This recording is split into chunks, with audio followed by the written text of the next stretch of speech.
What's up, y'all? So this is hot off the presses. I just finished the audiobook of Doppelganger by Naomi Klein. She's a brilliant leftist author. You might know her from her book No Logo. That's kind of all about like marketing and branding, and I think was like her first big hit. I think the first ever Naomi Klein book that I read, however, was Shock Doctrine. And I remember I read this back in 2017, and it's really a wonderful look at the ways that capitalists and just people in power exploit crises and exploit times of unrest to get the things that they've been planning to push them through. So one of the most powerful examples of that is in Louisiana after Hurricane Katrina. And there's a whole lot of, oh my gosh, whole lot of governmental neglect going on there. But also what happened after the hurricane is literally the public school system was basically decimated and everything was shifted to charter schools. And people have a lot of opinions about those, but that's just one example of like using that crisis to get something done. I mean, the other huge example, obviously, is the war in Iraq and the ways things like Halliburton and arms and industries and all that stuff. It's a wonderful book. Anyway, I just finished Doppelganger, which is not about that. She also wrote a pretty good book about climate change that I haven't read yet. I think it's just called something about the Green New Deal. Anyway, she's brilliant, and just like the way that she writes and speaks is just so amazing. I recommend the audiobook, but this is one where I'm literally about to go buy the physical copy just because I so want to have it, and I so want to be able to go to a page and highlight some words and maybe post them on Instagram. Because in this book, I made one about this already, but this is the postscript, I guess. She's grappling with the fact that Naomi Wolf, who is a former like feminist author and thinker, and like she was an advisor in the Clinton White House, and she's kind of gone way further right and like cozying up with Steve Bannon, and it's kind of been part of like the spirituality new age into alt-right anti-vax stuff. But anyway, Doppelganger, it's like, first off, one of the best pieces of writing about the whole COVID era that I've ever read. And she takes a really empathetic and like deep look at just everything that kind of went down and like the feelings. And she personally felt very like politically speechless, especially after Bernie lost the primary in 2020. And that's definitely something that I related to, and something that I think a lot of us are like trying to figure out what's going on. And there's just so much. But Doppelganger, she kind of explored like tropes of doppelgangers throughout different pieces of media, and the ways in which there is kind of like this shadow world that we have to deal with. And we live in this time of like a lot of avoidance and just things kind of crumbling, but not really being able to talk about it.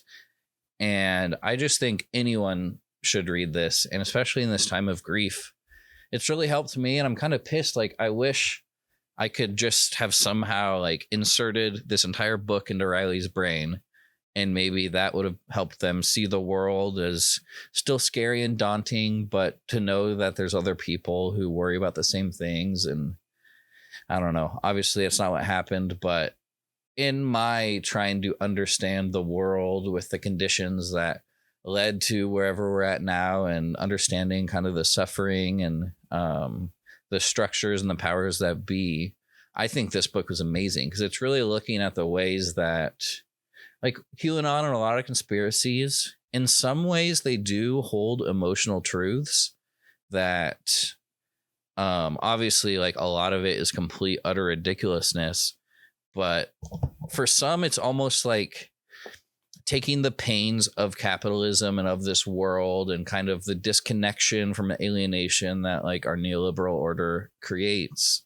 and just that turning into like anti-immigrant sentiment and hatred against some huge supposed elite who somehow is like, I mean, a lot of it goes back to basically like anti-Semitic conspiracy theories when you talk like that.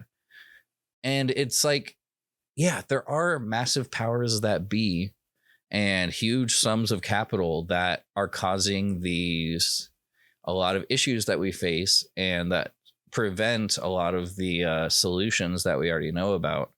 But it's not some cabal.